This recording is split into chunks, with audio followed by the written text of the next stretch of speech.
Emilia Perez. I'm trying to figure out where to begin because I feel like at this point you might be able to detect the disappointment in my voice. So maybe, you know what? Let's just do this over again. Take two. Emilia Perez. Yeah, that's not selling it. We'll just start, let's just get right into it because I feel like we'd be here all day.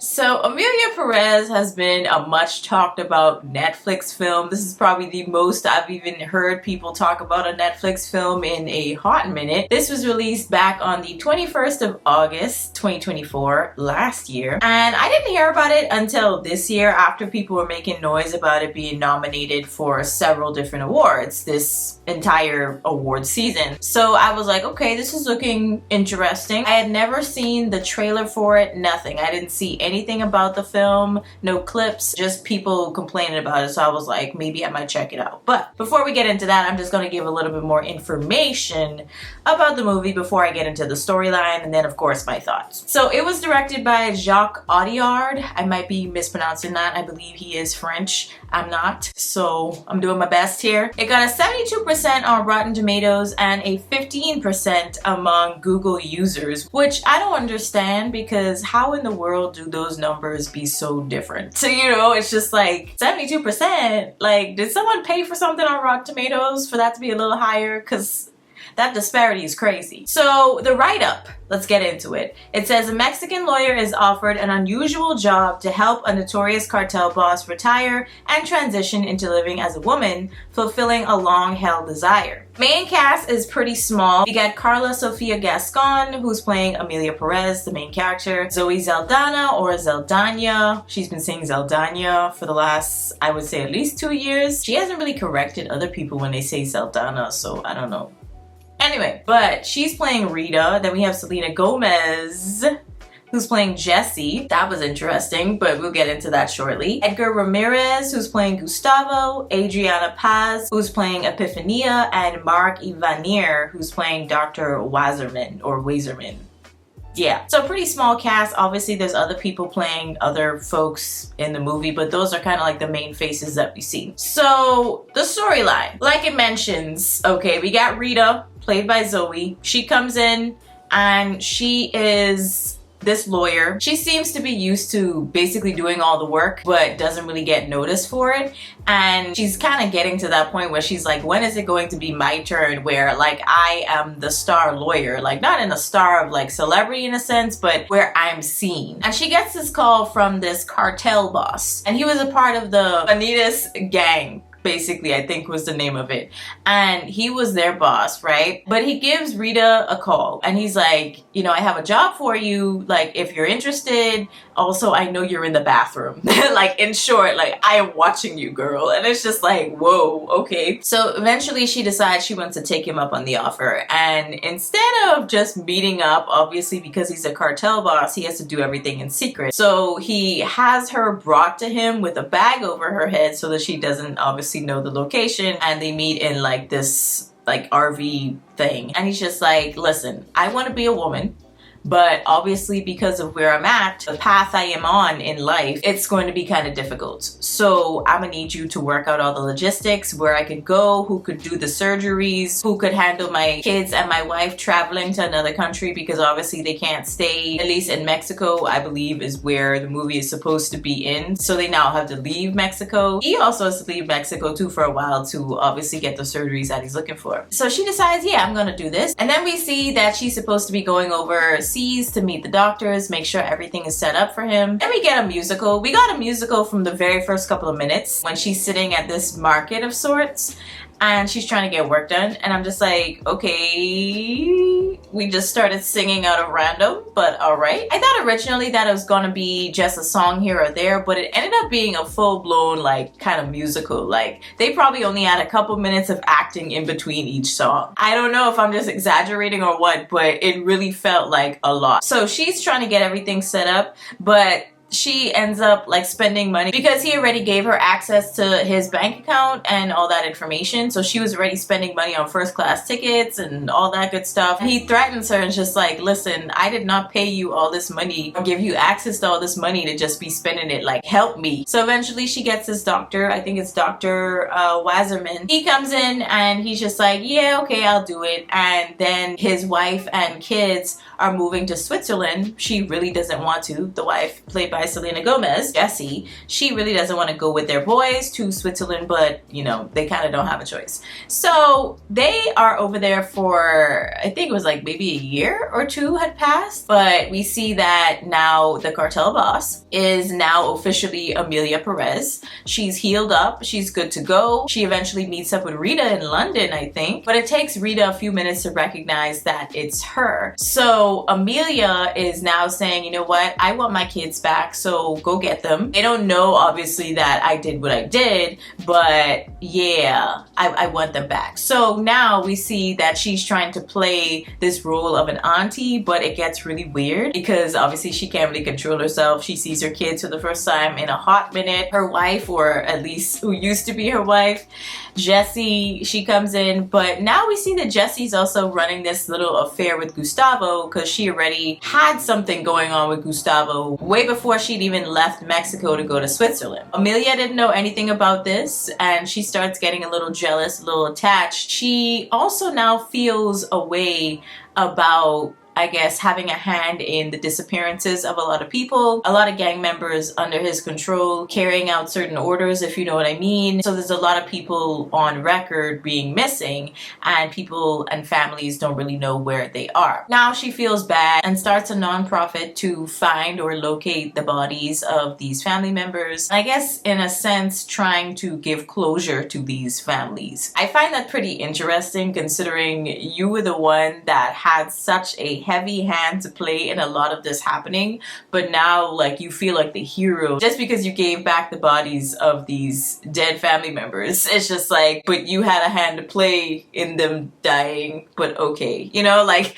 now she feels like a good person, but it's like, it's gonna take a little more than that, you know? So she's doing the greater good, so to speak. And we see that Jessie's getting more entangled with Gustavo. And then also Emilia's still getting more and more entangled with her sons, because they're technically her sons. And then we also simultaneously have Rita in the background trying to make sure everything's going well with the nonprofit. And that's when Emilia ends up running into Epifania. They have a little bit of a romantic entanglement going on there. And in short, there's a lot more musical numbers and songs. Rita has her star moment several times. Emilia, every now and again. When it comes to Jessie, Emilia is getting more and more angrier by the day because now we hear that Jessie's trying to run off with Gustavo. They're going to get married and she wants to take the kids. Technically, that's Emilia's kids too, but Jessie doesn't know that that's her husband or ex-husband. I don't know what to call it, but either way, he threatens Jessie, saying like, don't leave, like choking her and all that. And that's when she decides, you know what, I'm just gonna take the kids, dip. Eventually, Emilia is taken. She's kidnapped by Gustavo, and now Rita has to give the ransom money. She is trying to round people up so that she doesn't have to. She could just rescue Emilia, but that doesn't really work out too well. They just end up getting into like a gunfight. Gustavo takes Emilia in the trunk, Jessie's on the side, and I think in that moment they had a little bit of a conversation, Jessie and Emilia, and she realizes that Emilia is her ex-husband. She starts freaking out in the car as Gustavo's driving away with Emilia in the trunk, and she just starts like hitting him like, you know, that's my husband in the trunk or something like that. That's when they eventually end up driving off of a cliff. They get into a car accident and everybody dies. Yeah. That was pretty much it. Everybody dies and Rita ends up taking care of their sons. Yes, she was supposed to be carrying on the torch, or I don't know. Like what, I really can't tell you. I had so many thoughts after watching this movie, but I was trying my best to sum it up in the least amount of words possible. But there was a lot of singing and a lot of dancing that I didn't really sign up for. But regardless, let's get into some other thoughts that I've seen across the internet, you know, in terms of some problematic issues with regards to the movie. And then I'm gonna get into my thoughts about their thoughts, and then also specifically when it comes to the movie. Hopefully that made sense and I'm not rambling. So the conversation surrounding this movie has been pretty extensive. There was first an issue of the movie being focused on Mexico, but they filmed it in France, which I thought was kind of strange. Number one, it's like, if it's about Mexico, why not film it in Mexico? So that was just one strange fact about it. Then the film looked as though it was both making fun of Mexican culture and also was romanticizing gangs and gang culture within the country. So the plot ended up seeming a little ignorant. Obviously, when it comes to movies, when it is going to be surrounding, I guess, stereotypical things in terms of a country that they claim the movie is supposed to be in or based in, but it's not because it's filmed in France in this case. But anyway, obviously when it comes to Mexico, there's a lot of stereotypes. Like, for example, we have the cartels, the gangs, and I do think that when it comes to movies, and in particular in this one, it did seem as though it was kind of romanticizing it and making it seem a lot less like a problem. And then also, it didn't really depict anything else. It just seemed like it was like the only focus, you know, like gang culture, death, like it's just a lot of really heavy things. And that's totally fine to present, but it was like, okay, well, let's make it even. You know what I'm saying? Like, don't just focus on the negative. Obviously, because the country does have that problem, we're not gonna sit and ignore it. But at the same time, it's just like, okay, well, if you're gonna talk about it, like, don't romanticize it, you know? Like, it was a really weird thing going on. Is dichotomy the word? I don't know, not dichotomy, but is it? I just think it was just a strange little thing they had going on with that particular topic. Now, the director has also been quoted saying that they couldn't really find any talent in Mexico, which is why they brought in Selena, who hasn't learned Spanish, and also her accent was deemed pretty terrible by those who do speak the language and are specifically Mexican. So they were like, what is this accent, sis? Like, what is this? Apparently she had been working with like a coach to help her with that. But she was saying that she didn't have enough time to do so.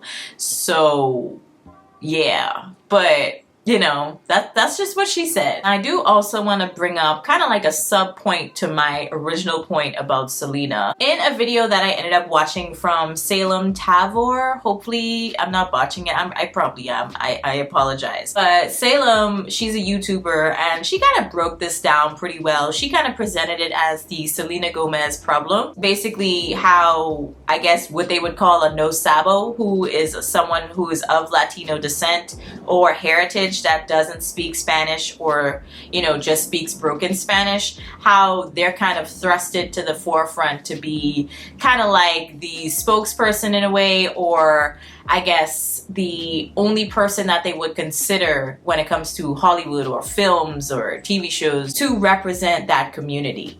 And it's just kind of like, but you have so many amazing and talented actors and actresses that are from that community, that speak the language, that also have an authentic accent. Like, why not have them? You know, it wasn't making any sense. And then also we have the trans community. They were also pretty disappointed by the film, by the representation in the movie.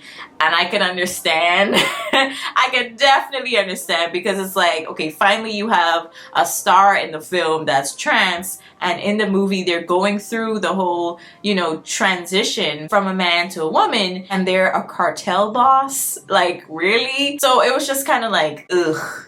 You know, obviously that's just one component of the disappointment. I know there are other people within the trans community that had other things to say about it as to why they were disappointed, but that's just what I heard from some folks. Now, also, a lot of people were saying that it absolutely did not need to be a musical, and I stand by that as well. It really, really, I stress, really did not need to be a musical. They could have had, literally, like I said earlier, 1 or 2 songs, or maybe even 3 max, okay? And call it a good day. But they did not do that. They decided to put in several, and I mean several, songs throughout this movie. And I was just like, for what?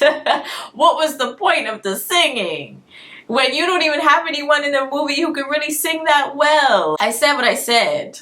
The last thing I want to mention was the Carla Sofia controversy because of some of the things that she'd said over on social media a couple years back. But I don't remember it being like that far back. But don't quote me on that. But I don't think it was too many years ago. But either way, that got brought to the surface and people were not liking that, understandably. But yeah, like it was just a lot of controversy surrounding this film. But let's get into my thoughts. So nothing threw me off more than the very first few minutes of this film when Zoe Saldana was singing. And I really had no idea what I was about to get myself into. Like, I literally was so confused. I had to take a minute and I had to return to the film like the next day because I was like, I know they didn't make this into a musical now. They sure enough did. They sure enough did. Then some of the actors themselves also brought up their concerns about authenticity considering their backgrounds. Only Selena was part Mexican and she couldn't even speak the language. So obviously I already spoke about that issue surrounding her, but also she had brought it up to the director herself and was like, listen, I don't know if I feel entirely comfortable playing this character considering that, you know, I'm only part Mexican, I don't speak Spanish, I don't have the accent. Regardless, she ended up taking the role, even though she did say she had a problem with it. So it was like, okay. And then also Zoe Saldana, she had also brought up the fact that she's Dominican. So she obviously wasn't going to be able to give like an authentic Mexican feel. Like she's not Mexican at all. So it's like, okay. But then when it comes to the issue of stereotypes, like I mentioned already, and romanticizing very obvious problematic things in connection to said country, I think over the years we've probably been seeing something similar going on when it comes to Black movies, Black cinema. It's like they just seem to find the worst parts, you know, of Black culture, and it's just like, let's prop that up. Like that seems to be what we should do. You know, that seems the most entertaining. Let's do that. Why does everybody have to be a drug dealer? Why does everybody have to be some type of drug lord or gang member? Like most movies that end up getting propped up from the Black community is like gang culture. And obviously when it comes to Black audiences as well, I feel like we have to take some responsibility because a lot of times when it comes to these movies, they really only keep making them because they feel as though people are watching them and people are paying money for it. So they're like, okay, well, if we can make our money back, like why not continue making the same thing over and over again? So I see similarities between what's been going on with Emilia Perez and also what's been happening with Black cinema for sure. When it comes to the movie itself, I feel like the storyline was lacking. Like even the ending, they literally just die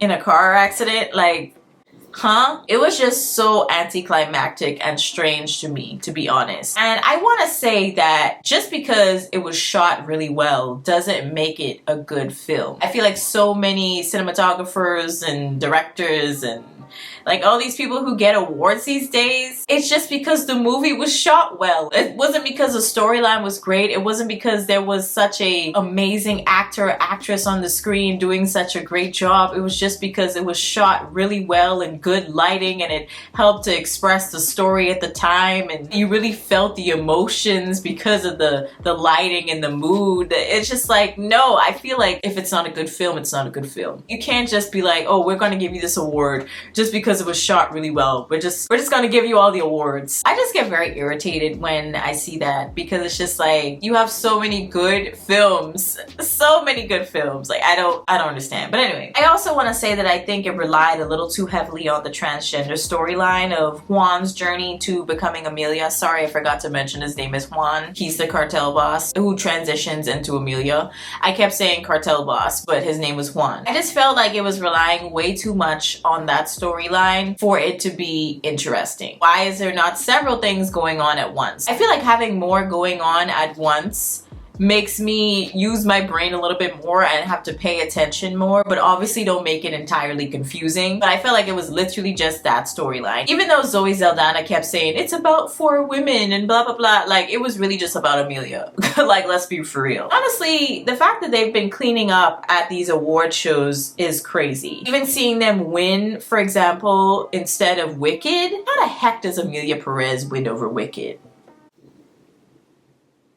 Someone please tell me right now. Obviously, I know there's been a lot of things going on with Cynthia Erivo, and I just recently talked about that in another video. I'll link it up here. But even though there's been a lot of controversy surrounding her, it's like the movie itself was still great. It just baffles me that something like this, man to woman, from penis to vagina, would win over something like this. Like, make it make sense. After the Oscars is when we had Zoe Saldana's horrible response after she won her Best Supporting Actress award. I'll talk about that more in another video for sure. But this made things, I feel, even worse for this film. Even though I think technically when it comes to film, the award season is already over. The Oscars, I think, is the last of it. I still think the conversation surrounding it is just not going to die down. And it's probably not going to die down for a while. But overall, I think the film was just kind of smoke and mirrors, trying to use all these interesting ideas and topics but stay pretty much surface level with it. It just felt very like disengaged. Like, honestly, they were like, let's just make something that seems interesting but not like too interesting where people think too deeply about it, but people still ended up thinking deeply about it because it was like, what is this? So yeah, there was a lot of thought processes going on when I was watching this movie, because I tried to watch it before obviously hearing other people's thoughts about it, and I found that a lot of what other people were saying was what I was thinking as well, and I was like, okay, I'm not alone. I'm not alone here, you know? But y'all could let me know your thoughts on this one down in the comments. Yeah, I was just really disappointed by this. It looked pretty interesting from the poster because that's all I saw. I never even saw the trailer, which is why I was taken so off guard by the musical numbers. But I'll probably watch trailers from now on because that was like, oof, yeah. But let me know your thoughts. I'll catch y'all in the next one. Peace.